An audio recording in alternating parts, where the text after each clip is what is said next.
من هو العالم الذي قام باختراع قلم الحبر السائل؟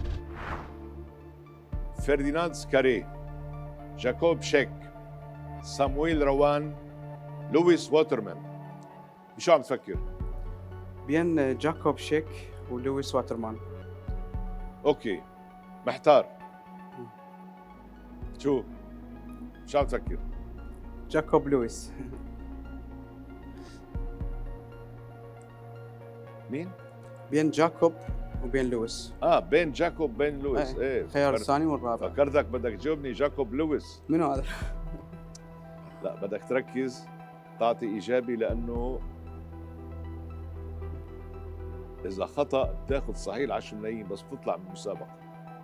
والله استاذ شوفتك تسلم تسوى الملايين. تسلم والله. حبيبي. الله يوفقك. بس الله يخليك. ما في، يا ريت فينا نساعدك اكثر من هيك. الخيار الرابع لويس واترمان.